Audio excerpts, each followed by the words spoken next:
Welcome in everybody to another episode of The Pocket. I'm your host, Preston Lang, and alongside me is Parker Knoll. What's up, everybody? Welcome back to another episode.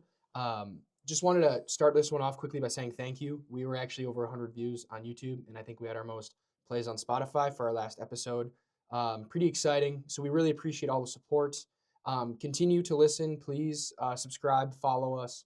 That helps get the word out there. Tell your friends, and make sure you're liking, obviously. And then leave comments. If you have trade questions, we can address those in a future episode. We'd gladly talk about it. If you have some discrepancies in your rankings and you want to talk to us about it, please leave comments, anything. If you got trade advice, whatever, we'd be glad to do a segment where we're talking on some comments from you guys. So yeah, stay engaged, keep watching, and again, thank you for all the support we've gotten so far. Yeah, thank you guys. And then we're getting right into it. We're going to review a trade that happened in our league about 2 weeks ago now, but we didn't talk about it on the pod. It was Ladd McConkey, a 2028 first, a 2027 second for Alec Pierce, RJ Harvey, and Tyler Shuck. Now, both these teams, I think they were both happy with what they got. One of the teams, the team that got Ladd, really needed to up tier at wide receiver. They were very deep. They had a lot of free agency news goes their way. They had like DJ Moore, Alec Pierce, Romeo Dobbs. All those receivers that got a huge uptick. So he had a bunch of middling wide receivers, and he used Alec Pierce in this trade to up tier to a Ladd McConkey who has more value and more insulated, and then got some draft capital on top. The other guy, he needed more depth. He has a quality starting lineup, but looking at his bench, he didn't have any guys. If any guy goes down, it would be pretty rough for him. And he was a little weak on quarterback. And I know Parker likes Tyler Shuck, so I do. I think Parker is happy with that upgrade for him, and I think it helps this guy's team overall in general. I don't know if he's ready to compete yet, but he might be now that he has more depth. Yeah, there's there's a guy on each side of the trade that I really really like. So I like that for both players, both teams. Um, yeah, like Preston said, it feels pretty even in terms of value. A 28 first is always fun, right? A future first, that's But always good value. it is 2 years out though. Well, it's 2 years out, but um, those increase in value as you get closer. Mm-hmm. And then a 27 second, if that ends up being an early second, now we're kind of imagining the person who traded away the second to have a pretty decent year this year. So middle to late second is projected, but if something happens and it's a mid to early second, it's a loaded draft class next year. So that I think the person who got Ladd the second and the first have a lot of one. He got a really solid asset in Ladd. I'm really high on Ladd. I really am excited about his new situation, and the draft picks are fun. And then again, you got Alec Pierce, who had a huge uptick in the offseason. And I think it's fun because you have Alec Pierce and Tyler Shuck, who I both really like, and then you have that upside of Harvey. I know a lot of things haven't been going his way recently, but he's still a sophomore. He's 25, but things could happen. J.K. Dobbins could go down again, and R.J. Harvey could be a huge piece of the offense again this year. Right. In which case you really like Harvey. I don't want to pay the price for him, but I do think that a fair price was paid for R.J. Harvey here, so I do like that. Yeah, I mean, RJ Harvey, no matter what, he's still got 3 years left on a rookie deal, so they're not going to be moving off of him just like that. He was a Exactly. second round draft pick, so Right. he's still got some insulation to him. So I think this trade honestly worked out for both sides. Let us know in the comments what you guys think about it. Maybe you guys think there's a clear winner, a clear loser. But yeah, moving on, we got some dynasty debates for you guys today. Me and Parker have our dynasty rankings, and we have some discrepancy in our rankings, and we have some guys we like versus like more. We like all these guys that we're going to talk about today, but like more, like less, and we're going to debate them here today. Starting off with our first one is Nico Collins versus Emeka Egbuka. I'm on the Mbuka side, and Parker's on the Nico side. I can get right into it. The reason I like Mecca more is he's only 22, which Nico's is 27, right? Correct. He's the wide receiver one on the team. They both are, but I trust Baker way more than I trust Stroud. I'm not a big Stroud guy. Never have been.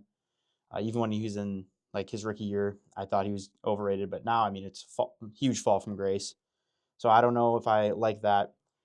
Also, Emeka has to do less this next season than Nico does to just retain value because of his age. Nico, to me, could easily become A.J. Brown, where he's 28 next year. Productive vet, but then he falls to like what, a fifth, sixth round pick in Dynasty because people see the 28 and they're like, oh crap, he's getting close to 30. So just like the inherent value of Nico Collins would go down. So he has to do a lot to retain value. Where I think if Emeka finishes top 20 again, I think he's still going to be valued very highly. Um, Obviously, Emeka was a round one wide receiver, so he's super insulated. So even if he is struggling, like he's still going to keep getting those opportunities. So young, and then we saw what he did in the first half. I mean, if the median of what he did in the first half and the second half happens, I just think he'll retain more value next year than Nico. Nico scares me in the fact that he could drop off a cliff by next year, even though he's a better contending piece. Yeah, I don't mind all of those opinions. I think for me, with Nico Collins being 27 this season, I did look it up. This is his 27th season upcoming. Mm-hmm. So if you're looking at a 3-year outlook, he won't even be 30. So that for me felt like the age. I mean, obviously Emeka's 22, so there's a huge age discrepancy there. But I didn't mind Nico's age. If he was 28 and we were keeping him for that 30th season or age 30 season, I'd be more worried. Um, the reason I chose Nico, one, over the last 3 years, he's been a top 12 finisher twice. And the only year, 2024, he didn't because he was hurt for a few games there, which I know people are worried about, but he only missed one game this year, so things seemed better. And even in that year where he was injured for 5 games, he still put up over 1,000 yards and 7 touchdowns. Like he had a solid season and missed a bunch of games. Now, I do understand the point of Baker Mayfield versus CJ Stroud, but I would argue that CJ Stroud hasn't, like, this is his worst year yet. If he stays doing the same thing, Nico is still he was a top 10 receiver this year. Um, Whereas with Baker Mayfield, like, when Baker Mayfield was on his MVP campaign, Emeka looked unbelievable. And if Baker was still playing at that level, I would be more excited about Emeka. But Baker Mayfield, something happened and he played like trash. And Emeka looked awful. I mean, just terrible. It's not even like he looked okay, he looked terrible. And now it was Baker hurt. I know there was some speculation of that if Baker returns that form. Like, I really like Emeka. They are back to back in my rankings, I believe. So I do really like him. I just think Nico is more proven. And within that 3-year window, I feel safer with Nico. Where they're getting drafted in like a startup is how I'm thinking about it in that third round. If I'm in a team, like let's say my first 2 picks have dictated like, oh man, I want to start young, I want to start fresh, and I want to compete 2 years from now, I'm picking Emeka every time, obviously. But in that third round and a lot of my mock drafts, I'm still kind of in the area where I could contend, and then I take Nico in the third. He doesn't always fall there, but sometimes he does. And then I feel pretty good about contending. So I guess it is depending on how your team looks, but Nico has already done it for me in a bad offense. So if Stroud even takes a half step forward, I'm happy. Also, there's nobody in that offense contending for targets, whereas I could see some issues in the Buccaneers offense depending on if Chris Godwin stays healthy. Yeah. Well, I mean, Jaden Higgins, I think could step up. I mean, he was the 33rd overall pick last year, so I think he could step up.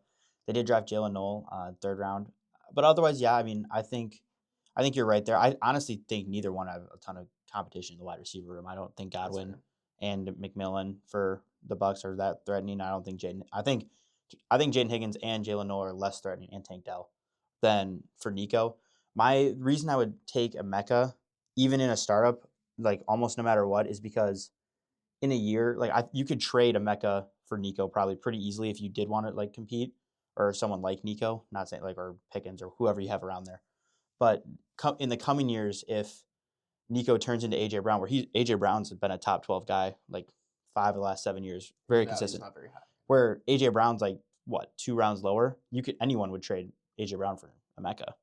So I just think it's safer on the fact that hey, I'm able to move Emeka more easily for a contending piece versus like Nico could die on your team. Yeah, that's very true. And like I guess I get that for the market play, but I guess for me, Nico Collins is more known. Emeka, like the way he finished the season last year, if he does that again next year, his value is going to tank too. True. Now he's a 23-year-old pumpkin. Now I'm not saying that's going to happen. I think Emeka has a higher ceiling. I think Nico Collins is going to finish at the best wide receiver 8.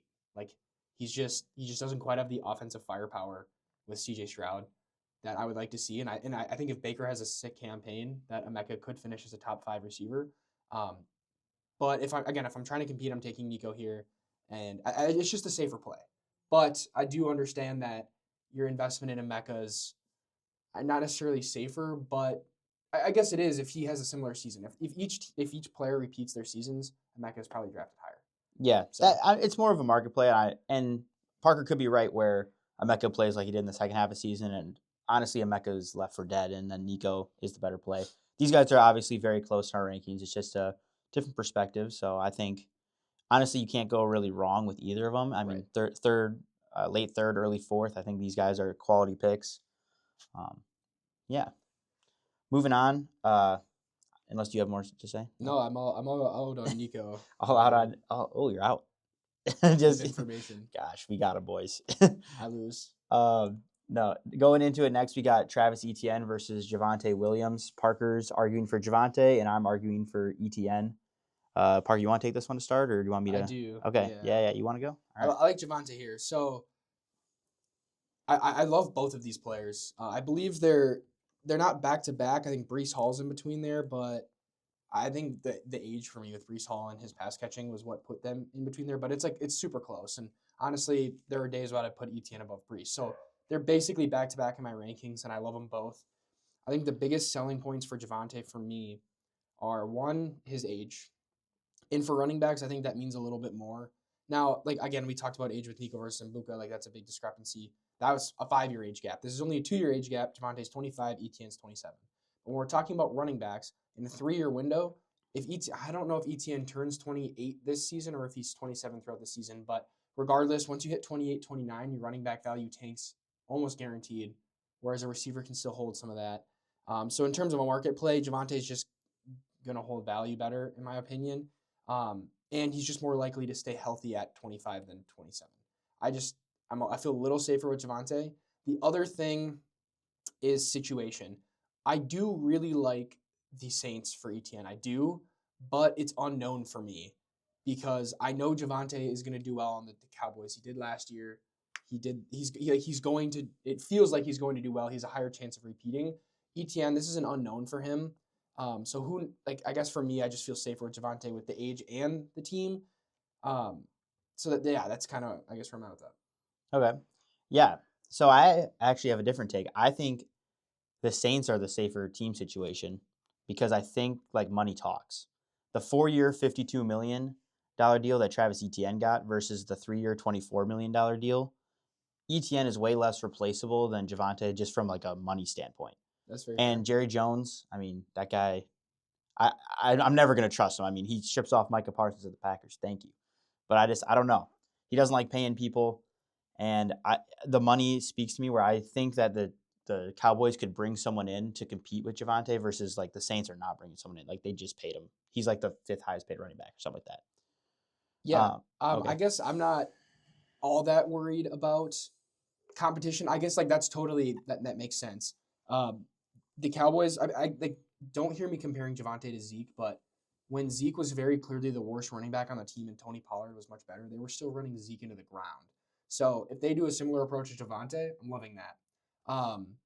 The other thing with Javonte to me is he finished as a top 12 back, and he had one of the hardest schedules that a running back had all year. So and the way they finished, they're going to have an easier schedule next year. So I'm excited to see him play against an easier schedule as well. Okay. Yeah. For like the injury point you had, because I looked this up. So Etienne missed his whole rookie season with an injury. That's right. Yep. So he does have like less carries than like a normal 27-year-old back. And in the next 4 years, he's missed 2 total games in 4 years. So he's been very healthy. So I'm not super concerned with his health, at least up to this point. I mean, Yes, he's getting older, but yes. as of right now, he's been a very healthy running back for the last 4 years. And his finishes, he has a top 3 finish, a top 10 finish, and a 17th overall finish.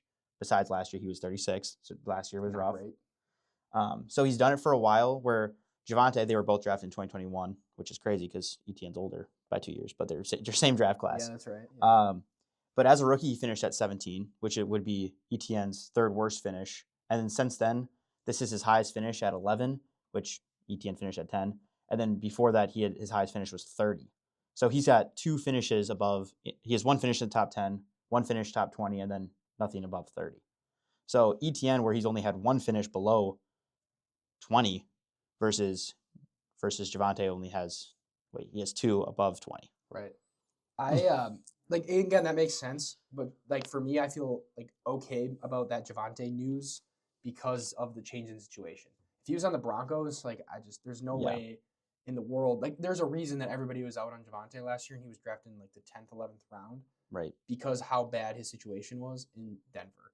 It is much better now. I believe if he was on the Cowboys for the past few years and getting the work he's been getting, that he would be doing better than ETN. That's my opinion. Again, I do really like ETN. And again, like we see the opposite here, where Javonte had a bad situation, goes to a good situation, has a good year.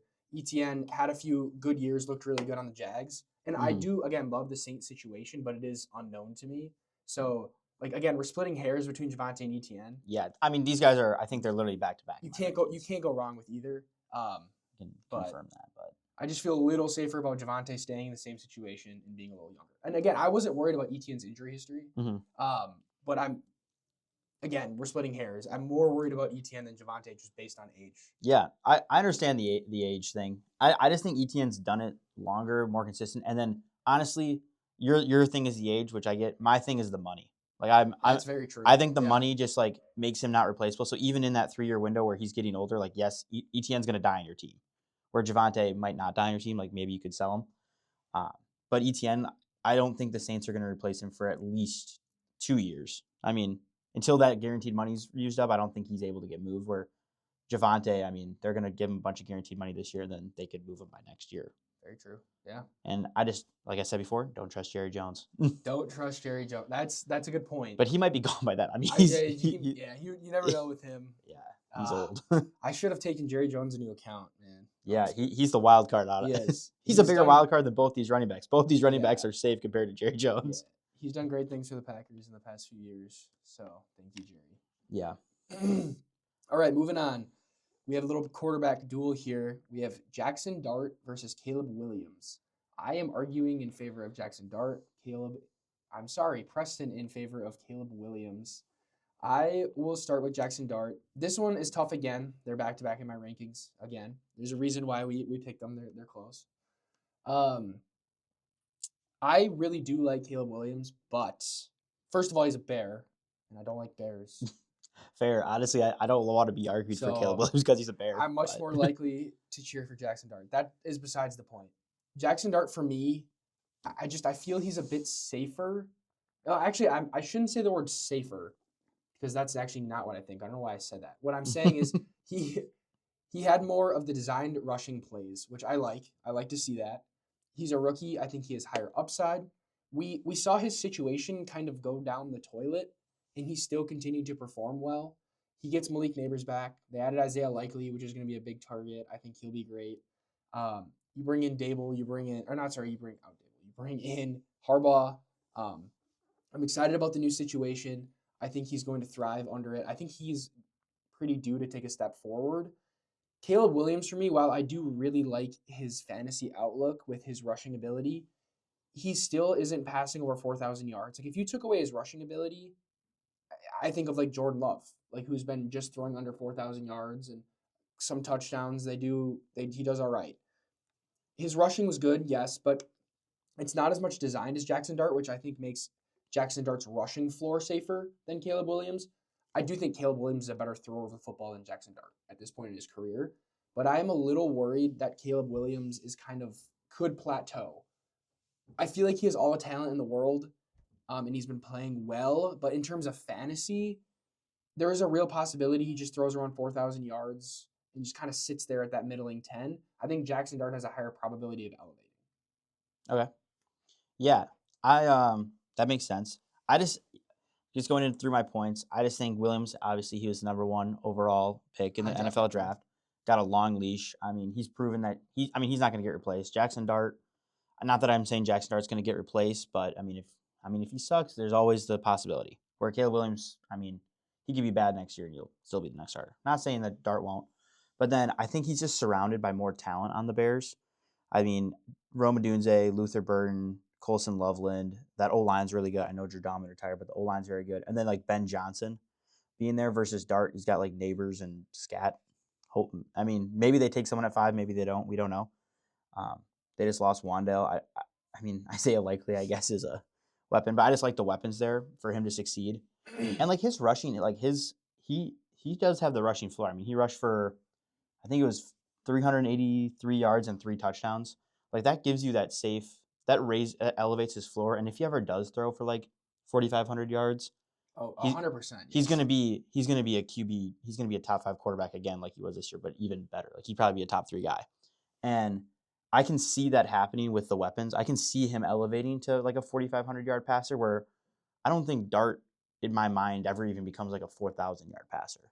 Like if he could be around 4,000 yards, but I don't think 4,500 yards is in Dart's realm, at least at this point with the weapons and where he's at as a thrower of the football. I mean, there's a chance he could become that kind of like Lamar, like where Lamar became a better passer. But Dart is obviously the better runner, more touchdowns. But I think like you're still getting that floor, and those like Caleb Williams, he has a crazy scramble rate, which good or bad, he panics in the pocket, leads to inaccuracy issues. But those also could turn into more runs, maybe. And yeah, he would obviously need to take a step up, but I think Dart obviously needs to take a step up as well. So I like that he's already proven it with a quarterback 5 finish, and he's attached to Ben Johnson. Yeah, I do like how you said that they both have to take a step forward because I view these guys very similarly. I guess I was valuing that higher rushing upside from Dart, but I do agree with you. I think Williams is a better passer of the football, and you're Mhm. right. Like 4,500 passing yards, if one of them's going to do it, I would put my money on Caleb Williams. Yeah. The other thing I will say though is Caleb Williams has had some dudes around him for a while. I know he had Ben Johnson last year for the first time, and they could take a step forward together with his production. But he's had some dudes around him for a while, and he just is kind of throwing in that same range. So it's not that I don't think he can, because I think he can. I just don't know if he will. I just think their offensive scheme worked so well last year, and he didn't need to. So Yeah. They ran the ball a lot. they ran the ball a lot too. That's another thing. So we'll see what happens with him. I just think Jackson Dart has a higher ceiling with those designed runs. But I do agree as well that Caleb Williams is a higher floor. I did have that Hmm. marked down that I think Caleb Williams is a safer option. So I don't mind drafting him over Dart at all. It depends on if you want risky or safe. I kind of like Dart. And again, I think he had a good season last year and was basically playing with nobody, right? Like Scat goes down week 8. You lose Neighbors. You're throwing to Wandale and pretty much nobody. Yeah. So True. if he gets some more True. backing, he has Harbaugh now. We know Hmm. how Harbaugh does with his scrambling quarterbacks. So I'm excited. I think Dart has a little bit more excitement around him than Caleb Williams in terms of his new situation. But again, Caleb Williams is a great one too, so I like them both. But Yeah. I mean, Williams' weapons, like at least his current weapons, are like they're kind of developing. So like Luther Burden and Kosen right, Loveland didn't do anything until the second half of the year. I mean, Luther Burden really didn't do anything at all at all. But until yeah. but I think those weapons, like I believe like Luther Burden could be really good. I think Kosen Loveland will be really good, and even Roma Dunze has another step he could take. Not saying all those guys will, but I think that the offense is kind of growing together, and I could see it. I can see it where it all like finally works, which I hope it doesn't as a Packer fan. You don't. But I also like I was thinking about this. The division might matter because the division's so good that they're gonna have to pass again in a lot of those games. Like Williams in a lot of those games did pretty well. I'm pretty sure when I was looking at it. Yeah. But yeah, I mean Dart's rushing upside really is. I mean, he's up there where That's his biggest that's the selling thing point for him. Yes. because obviously rushing quarterbacks are king in fantasy. So if Dart's, how many yards do you have? How many yards he rushed for? I don't. I can pull it up quick. Yeah, but Williams, I mean, if Williams can get like 400 rushing yards and 3 touchdowns while throwing for 4,500 yards, and he threw for 27 touchdowns. I mean, if he's throwing for like 32, like add 5 touchdowns and 500 yards, he would. I mean, he'd easily be a top 3 quarterback in fantasy. So I like that. I see the talent. His arm. Sometimes he runs out of there and just fires it down the line like a rocket. But I see the arm talent. I think if he fixes his accuracy issues, I mean, it's gonna be wheels up for Caleb. So Jackson Dart had 487 rushing yards and 9 rushing touchdowns. Yeah, those 9 rushing touchdowns is Is sick. crazy. Yeah. And he didn't start until week 4, and he missed week 11 and week 12. It's So he just did it on like 12 games basically. pretty much, yes. Yeah. So I mean, so he could probably be rushing for like 700 and like. Like he was I on mean, pace. yeah. I mean, if he's rushing for like 13 touchdowns, it's like And now I it'll be know hard for Caleb Williams to be better than that. right. 9 rushing touchdowns is a lot, but again, he didn't play all 17 games, so that'll probably even out. 487 rushing yards, I could see that going up with games, and Yeah. like he only threw for 2,200 yards, but it was his rookie year, and again, like his offensive weapons kind of just disappeared on him. So if he elevates that 3,500, 4,000 yard passer and Mhm. his rushing stays where it's at, I mean, think about what Jalen Hurts has done for years. He's been Yeah. a top 3 fantasy quarterback because he rushes for 10 plus touchdowns a year, 500 plus rushing yards, and throws Right. for that okay amount of touchdowns and Right. yards, and that just Yeah, elevates him. he doesn't need to be a prolific passer. Is what you're saying. Exactly. Yeah, I mean that makes sense. I mean, as long as Dart stays healthy, I mean he could do that. Like he is a concern because just how he plays. Like he just wants to run someone over. Right. But I mean, if he's staying healthy, like I think you're right there. Where Dart's upside is super high. Right. Like I think you could argue it's higher than Williams. Like for the total upside shot. I think if you're picking somebody based on solely upside, it's Jackson Dart 100%.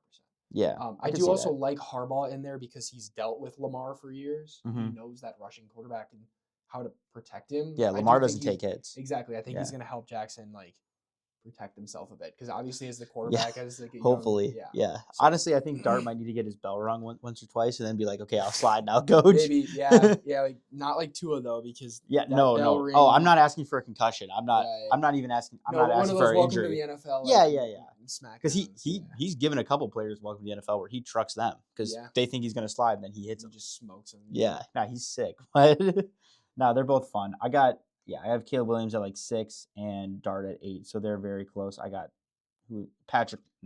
Joe Burrow in between them, so it's like very tough. Wait, this is your. You have Joe Burrow. We should be arguing that Caleb Williams over Joe Burrow. Yeah, Next time. yeah, we should. Interesting. I mean, Caleb Williams just plays a lot more than Joe Burrow. That's kind of why That's it's a there. good point. You're not wrong. If we're ranking and based the on age who plays difference. more, Yeah, well, yeah, 5 years. that's true. I mean, That's not. they're Interesting. close. Yeah. We can talk about that a different time. Yeah, maybe a different time, but yeah, I got Williams pretty high. I mean, I'm probably higher than consensus on Williams, but You are, and that's new for you this year because you were not in on him very much last year. yeah, McCarthy was your guy. yeah, and you never know. I might be right about him still. He could beat out Never Kyler, wrong, and he could get just traded early. Yeah. Isn't that what they say? Right, I could be early. Yeah. He wasn't even that bad for you. I started him in my playoffs, and he actually did good for me. Yeah, every quarterback that ever started a game all year could have been streamed. True. Like, to be honest. Hey, when I needed him, he scored me 22 plus fantasy points, so it was worth it. Thanks. Happy for you. Yeah. All right, moving on. We got another running back duo here. We have Jackson Dart's teammate Scat versus Quinshon Judkins. Preston is in favor of Scat, and I'm in favor of Quinshon. Preston, Yeah. tell us why Scat. I want to start this with a little caveat. I'm ranking this. My ranking of Scat. I just don't think the Giants are taking Jeremiah Love. If Jeremiah Love happens, obviously Scat is We're in the ranking tank. this at the current time and place, so you're assuming that risk fully. No, yeah, this risk is fully on, and it's a lottery ticket. Scat, in my opinion, if Jeremiah Love doesn't go there, Scat for me is like easily above, not easily, but he's above Judkins for me. If he goes, I mean, Scat doesn't. I mean, he's like not even a top 30 running back at that point. It's a huge jump for you, a huge difference. Oh, it's a huge lottery ticket. Yeah, no, it's a risk, and I like risk. I want to play some risk in Dynasty. I think, especially now, like where he's priced, I have him higher. I am in on Jackson Dart over Caleb Williams. If you like risk. But I think Caleb Williams has good upside too. Oh, I'm gonna talk about the whole Judkins thing in a second. so you balance risk and and floor. Oh, Yeah, okay, balancing all a little right. bit. But anyway, that's a little caveat. So I'm ranking it, not assuming that, but I understand that's a factor. But still, my take. He has Harbaugh, who is historically amazing in the run game. I mean, he's made a ton of the Ravens teams super successful in the run. Obviously, Lamar, Derrick Henry, as of late memory. But when Skattebo was playing in those first 8 weeks, absolute stud before his injury, he was the RB7 on the year.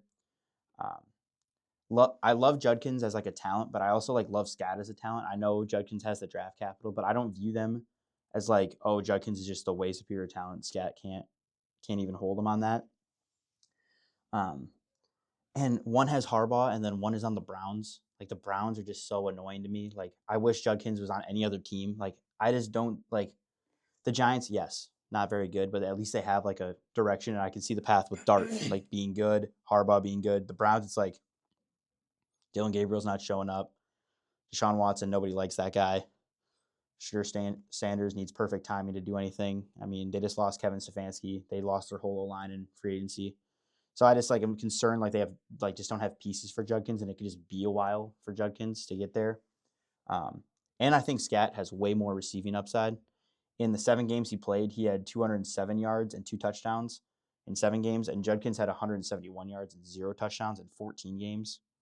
And then this like shocked me. So Scat had 410 rushing yards on 4.1 yards per carry, and Judkins had 827 yards on 3.6 per carry in double the games. So Scat literally would have been 7 yards behind Judkins on the ground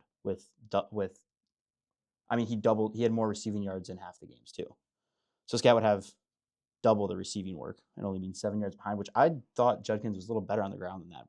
But Dude, he had a few games where he broke loose like crazy, and then there were other games where, he was the only part of the offense and he just got smoked. yeah, And that's what's going to happen when you're on the Browns. Yeah. The biggest gripe for me with Judkins, like Preston said, is the Browns. I hate betting on the Browns. yeah. But we did see it out of Nick Chubb for a while there. Mm-hmm. It's possible. I think for me with Quinshon, kind of similar to Javonte Etienne, with the Etienne example, I just think Judkins is far less replaceable than Scat based on your draft capital. That's the biggest thing for me. Judkins was a better talent coming out of college, especially, again, the draft capital shows that. I do think Scat is a better talent than his draft capital, but still, I mean, the money, like we said, the money talks. Right. So, and I think the biggest thing for me is whether they draft Jeremiah Love or not. Let's say they don't. They're still talking about it. Now, you could argue that it's a market play and they're trying to hype people up that, we're going to take Jeremiah Love, come trade for our pick. You know what I mean? Like, there's market plays here. Like, I get it. And it's whatever. But you have to take it into account. They're at least considering moving off of Jeremiah or off of Scat. I do think it's real. I think Jeremiah Love has a legit chance to go to the Giants at 5. That is not off the table. I agree with you. Right. And yes, he's a generational talent, but I don't think the Browns are picking before him and they're not even going to consider Jeremiah Love. They're one pick after. Or one pick after. Okay, whatever. But if it gets to him, they're not picking him. They could. I'd be shocked. No, they're not. Probably. It's apparently I don't know my draft order. That's 5 and 6. I'm just used to the Browns being like 1, 2, 3. Right. Yeah, it is so bad. Right. So I got you. I think that's just the biggest thing for me. I'm also a little worried about Scat, and like we said with Jackson Dart, but the way he plays, how sustainable. Like we talk about 4th round running backs and the day 4 running backs and the hit rate of them, and then you combine. I'm sorry, did I say day 4? I mean day 3 running back. Day 3. Day 3. He's around. To be fair, he was like the first pick of day 3, second pick of day 3. Correct. But he was a day 3. But yeah, he was a day 3. So I would say his talent is above that. It's just the hit rate of those. It's not as likely. And the way he plays, I'm a little worried about his longevity. And I'm less worried about Judkins' longevity. I do actually think if everything pans out and Jeremiah Love doesn't go to the Giants and Scat's healthy, I would take Scat this year over Judkins. I would. Just the situation of the Browns and the situation of the Giants. But I think Judkins is a safer long-term bet. And I like him for the longevity. He's also 2 years younger. I mean, 22 versus 24. You're not worried about Scat's age, but yeah, I mean, it matters for running back. It helps. Yeah, right? It helps. So, and it's probably good that Scat's 24 because if he was 22, I don't know how he would play for 8 years in the NFL the way he plays. So it's probably good that he's like, I'll for say his own Judkins runs hard too. Judkins is trying to run people over too. But he's also like. He's just slamming his head into the wall pregame. True. And denying that CTE exists and then having to apologize. Yeah, but Scat's just got that dog in him. He's been doing that since he's a kid. Who else has that dog in him? Is Antonio Brown. Dude, Antonio Brown. I loved Antonio Brown on my fantasy team. I'm telling you, if Scat at the age of 28 rips off his jersey on the field in a shirt and dude, he did that this year. With Fitzpatrick. You didn't see that? Ripped it off in the interview? Oh, yeah, he did. It was sick. Cooked, bro. He's cooked. No, but I think it's just the safety of Judkins for me. I just think they had like Judkins had like the same injury as Scat. I looked it up. Dislocated right ankle. The injuries, yes. They're the same. And he fractured tibial. I mean, that's the same as Scat. I mean, they both run hard. I think it is hard to like predict injury for running back. Like, yes, I think Scat is more susceptible, but at the same time, like I think Judkins is pretty susceptible the way he runs too. He's not as vocal about being a psychopath about running into telephone poles as a child, but they both run like their style of running leads to injury because they run so hard downhill. Yep. So I don't think it's like it's like A-Chain where he's bouncing outside, like you know what I mean? Yep. But yeah, I just think Scat has like the higher ceiling if Love doesn't go there for this year, and then that could continue because I just don't trust the Browns to get better. Right. Like unless the Browns hit on a quarterback and like that guy's the man, I think it's just so hard to succeed on the Browns. They're a cursed franchise too. I know, it's just like Kurt. It's like anyone who goes to the Jets. Like Breece Hall, I think Breece Hall is more talented than both these guys. Obviously. But he's on the Jets, so I would rather have both of these guys minus the Jeremiah Love thing. Right. than Breece Hall, which is a hot take probably because Breece Hall, people love Breece Hall in the rankings for Dynasty right now. Me and Parker are both way lower than consensus on Breece Hall. I know you said Parker had him in between like ETN and Javonte, where most people have Breece Hall way above that. Yeah. I think my last point for Scat is, again, he looked so awesome, and it was awesome to watch him play last year before he got hurt. Yeah. But it is a small sample size. It is small. And I'm a little worried again with his later round draft pick. Like, is that sustainable for him? Is he that player? Or did he go on a Linsanity run for a few weeks and he gets the carries consistently for a whole year and he doesn't look as great? Him being the RB7 through the first 8 weeks of the season, if that played out through the rest of the season, I don't think there's a chance he finishes the RB7. I mean, maybe. Rookies can start hot. Like we saw with Emeka. Again, that doesn't always happen. I just think it's more likely that he's not quite there. And again, you have the upside of that. I'm a little worried. Like if he played through 12 weeks and you saw a larger sample size, like, okay, maybe. I'm not sold on his sample size. I would like to see a little bit more before I'm all in on him. Yeah. Just with the other factors involved. Yeah. I just think I really like the receiving work from him. That's like that's honestly like the difference maker for me between him and Judkins is that I like the situation more and I like the receiving work more. But then the pros for Judkins is that I think he is more insulated and safer, right, and could be like you said, he's younger, so he could be in the league more long term. Right. But they're very comparable, and I think right now, especially at price, like the difference between Skattebo and 100%. Judkins at price is like rounds different. Like it's crazy. I'm not drafting Judkins in startup drafts. I just don't. There's other running backs in that same area that are getting drafted around him that I like better. Yeah, and I do like Scat better in the 6th or 7th round than Quinshon in the 4th. Yeah, I mean, I've watched a couple of mock drafts on some other guys' platforms, and I've seen Scat go like 8th round. Like I'm 100% in on that. Like it's pretty nuts. Where I mean, Judkins is like 5th, 6th always. So I think at price Skattebo's better, but they're comparable to me. I think it's all Browns is really tough though. It makes it like it's like I look at those two names and I'm like Judkins easy, and then I just think about the situation of the Browns and I hate that so much. In 2 weeks, I feel like Skattebo for me will be easily over Judkins if Jeremiah Love's not there. Even if they take a different running back, I'd still be okay. Fair enough. But as of right now, it is a risk. Like I said before, guys, it's a lottery ticket. It could pay off. It could really bite you in the butt. So, not saying to go buy Skattebo. I'm not saying to sell Skattebo. I'm just saying it's a lottery ticket, and you could get caught with your pants down. Yep. Yeah. And then the last debate we have is Parker he likes Ricky Pearsall. I don't like Ricky Pearsall. Parker just gave me a hand gesture. It was a thumbs down. Thumbs down. And I have Jordan Addison, Alec Pierce, and Christian Watson all in like a tier above Ricky Pearsall, and Parker has them somewhere in that tier. So I'm going to argue for all three of those guys being above Ricky Pearsall and why I think that, and Parker's going to argue why Ricky Pearsall should be with and around those guys. I'll just start off by saying that I have Alec Pierce above Ricky, especially with the offseason news. I did have Ricky above Alec, but now with the offseason money talks and the moving of Michael Pittman, I really like Pierce. I have Ricky second in this group, and I have them in the same tier. And the biggest thing for me is opportunity to be a one on your team. Alec Pierce is the one receiver for sure. And I should say receiver more than just target because, Ricky has Kittle. Addison doesn't really have a tight end, but he has Jefferson. Watson, Tucker Kraft, I think, is a huge target problem. And I think the targets on the Packers are just sketchy as is. And then Alec Pierce obviously is Tyler Warren. But if we're talking strictly in terms of receivers, Alec Pierce is the clear number one on his team. I think Christian Watson is the number one on his team, but again, I don't really like the target share on the Packers. Jordan Addison will never be a wide receiver one on his team unless he's traded or Jefferson gets hurt. So he's last for me pretty easily, I think. Now, I do like him, but Ricky for me, yes, they brought in Mike Evans. Mike Evans is 32 years old, and we also can talk about the only time that Emeka and Mike Evans were playing together, Emeka was dominating in targets. So I know there's room for targets with Ricky and with Mike Evans on the field. The other argument is George Kittle. I understand that George Kittle is a little scary. He's also 32, and he also can't stay on the field. So if you're telling me Mike Evans and George Kittle and Ricky Pearsall all are healthy for an entire season, maybe I'm a little worried about Ricky this year. Maybe. I still think he has plenty of room to grow. His first season was taken away, obviously, by his injury, which was a fluke. Like, that's obviously not affecting him now. Obviously, he was shot. This year, he missed a few years. He has 1 year of injury history. It's a little scary, I know, but he played, I don't know the exact amount, 8, 10 games, and he played pretty well in 4 or 5 of those.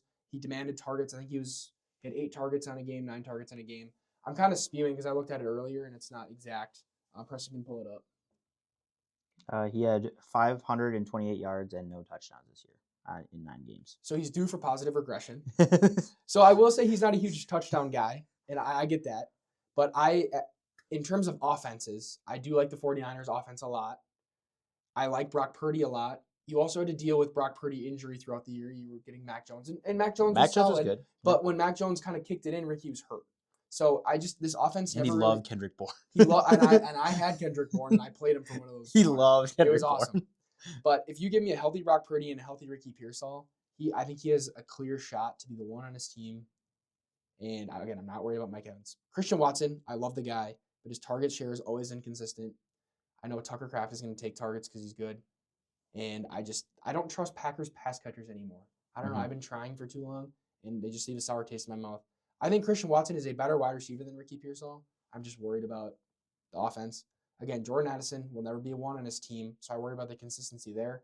I think we were all very high on Ricky last year. I know Preston was high on Ricky last year. Very in on him. I was in. And I think part of the reason why he doesn't like him is because he was burned. Now, I personally do not think that his ranking should be any different this year than last year because of the injury and because of the weirdness in the offense. And I think his situation is fine. Now, if we go into the draft and they draft a receiver in the first round and they re-sign Jennings, I'm a little bit more worried. That depends on how that works out. But in his current situation, I didn't love the Mike Evans news, but I'm not really that worried about it. I think for the future, he's only 25 years old. Like, I'm not that worried. I really feel like he can emerge as the one in his team. Gotcha. I'm gonna give a little anti-Ricky, like why I don't like Ricky, and then I'm gonna go into why I like the other guys, and then you can kind of respond to that. Your point with Mike Evans, not being worried about Mike Evans. I think Ricky has same as Addison, no room to become the one. Mike Evans will be the one there. Not fighting for targets like Kittle's. I mean, I know he's old and get injury prone, but he's still there. Christian McCaffrey still demands a ton of volume in that offense. It kind of sucks for running back, but he had the 5th most catches of all players last year. So it takes away that volume. And I think there's a decent chance that the 49ers go wide receiver in this draft. Not saying it'll happen, just something that would knock him for now. Kind of like Scat is getting knocked right now. They go wide receiver, especially in the first round, like KC or Denzel Boston or maybe Omar Cooper or something like that. If they fall that late, that would hurt Ricky a lot because then he'd be fighting for that wide receiver 2 spot, and that would really affect me if he fell to the wide receiver 3 on his own team. Yes, obviously. But I'm more scared about Mike Evans than you are. I think Mike Evans is a big threat because I don't know, because Emeka was clearly the second option on the team getting a lot of targets versus I don't know if Ricky's even the 3rd option. So that's kind of where I get a little nervous. And then it's just some point actually I didn't know he had no touchdowns. That kind of sucks. That is kind of crazy. I did not realize that. But then some points like Addison. In his first 2 years, he scored 182 and 187 fantasy points. This last year, he had to deal with 9. I'm just gonna leave it at that. Yeah, leave it at that. And he got suspended this year, so it was kind of a double whammy. And Addison does have some off the field issues that I don't like. Hopefully, it gets fixed. But in his first 2 years, he had 9 touchdowns and 10 touchdowns, which, hey, compared to Ricky, that's huge. That's huge. Touchdowns are king. And then he had 875 yards and 911 yards, so he's super consistent. Like we were saying, you're worried about the consistency. He was also the wide receiver 20 and 21 in those years. So he's going to be a back-end wide receiver 2 for you. I mean, I like that for consistency. He's only 24, and he was a first-round pick in a Kevin O'Connell offense. I also like Kevin O'Connell a lot. Not Shanahan's also amazing too, though. But he doesn't have a bummy coach that can't get him the ball. He also, I mean, this is weird. I looked this up, but he has some random rushing upside. He has a rushing touchdown in both of the past 2 years with 80 yards rushing this last year and 40 yards rushing the year before, which is so weird. So he has some random gadget plays. But basically, he's just a touchdown guy, which I like on a good offense, hopefully with Kyler Murray. We'll see. Yeah. Then my points for Christian Watson, with the departure of Romeo Dobbs, he's clearly the wide receiver one of the Packers in my eyes. He might not be the first option, like Parker said, with Tucker Kraft. I probably think Tucker Kraft is also going to be the first option, but he's a big play guy who doesn't need like an elite target share to be effective. If he's around 20%, which he has been, I think he'll do what you want Christian Watson to do. Not saying, I'm not calling for Christian Watson to be a top 20 wide receiver, but I mean, in the last 10 games last year, he was super effective and averaged 11 and a half fantasy points per game, which would have been good for like the wide receiver, like 14 on the year, I think, when I looked it up. So that'd be really good if Christian Watson did that. Also, Golden is a factor, but I think it means they will not be drafting wide receiver. Obviously, they don't have a first round pick, but I don't think they'll be drafting wide receiver in the second round either. And in my opinion, Golden could easily become the 2 on this team, but I'm not really worried about him becoming the 1. And even if it is like a 1A, 1B thing, it's like they're probably both going to get around 20% then, which is what I talked about with Watson before, where hopefully Watson could get an uptick in target share. But I would love that. But like Parker said, I don't. Packers pass catchers over 20% target share is kind of weird. Even Kraft didn't have that last year, so kind of concerning on that side. But he is a 1 on a team where Ricky guaranteed won't be, and I'm hoping Love can. I mean, Love's throwing for what, 4,000, right? About. Maybe Love throws for a couple more touchdowns. That'd be nice. But Watson had a lot of touchdowns last year in the 10 games he played. So I like that for the touchdown upside for Watson, big playability. You're not asking, obviously, none of these guys are asking to be, you're probably hoping these guys are good flexes for you. And then Alec Pierce, I know you said you had Alec Pierce above him, but 1,006, that's awesome. He's paid as a top 10 wide receiver. Money talks. He was super effective on his deep targets, and the money tells me that they're going to use him in the short to intermediate game a lot. And again, Michael Pittman's gone. He's easily the wide receiver 1 on the team. And then if Daniel Jones is there for the next 2 years, I really like him. Daniel Jones obviously has the injury thing, but when he was healthy, the first 8 weeks, they were a top 5 offense. So if they go back to even close to that, where they're like a top 10 offense, Alec Pierce is just he's a value pick in my opinion in fantasy drafts. So that's just why those are some pros for all those guys above Ricky. Yeah, and Sorry. That makes sense though. Like, you're more worried about Mike Evans than I am, I suppose. Yep. I think that there's room for Ricky and Mike. I also do understand Christian McCaffrey, and sometimes I don't think about him, but I don't know. And if they draft, like, let's say Christian McCaffrey and Kittle and Mike Evans stay healthy and they draft somebody, it's like, yeah, then I'm worried. That offense is hard to predict. I really do like Brock Purdy. I like Brock. And, and all things considered, like, yes, he had 500 receiving yards and 0 touchdowns last year.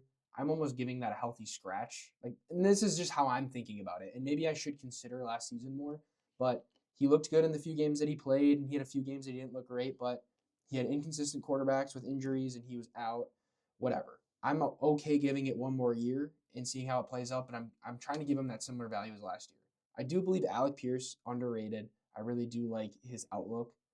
And again, I love Christian Watson as a player. I really think he's a stud, and I hope he gets a 25+% target share this year. That would be sick. Oh, well, if that happens, Christian Watson To the the moon. moon. Yeah, to the moon. moon. Then I would he's love in a that. different tier than these guys. Yes, 100%. But I don't think that'll happen. Yes, and I totally get that.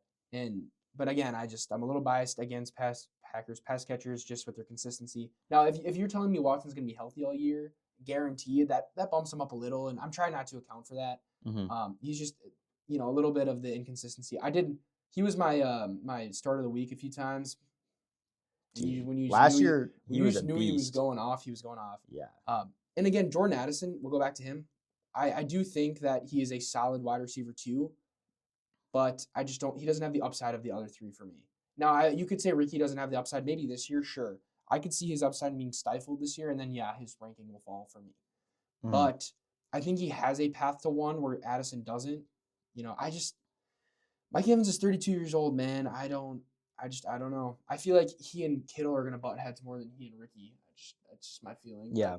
I just think Ricky, for all the situations, Ricky's situation is the most unknown for sure. Which is why I'm more down on Ricky, because Addison, I know he's going to be the wide receiver 2 and second option on that team for sure.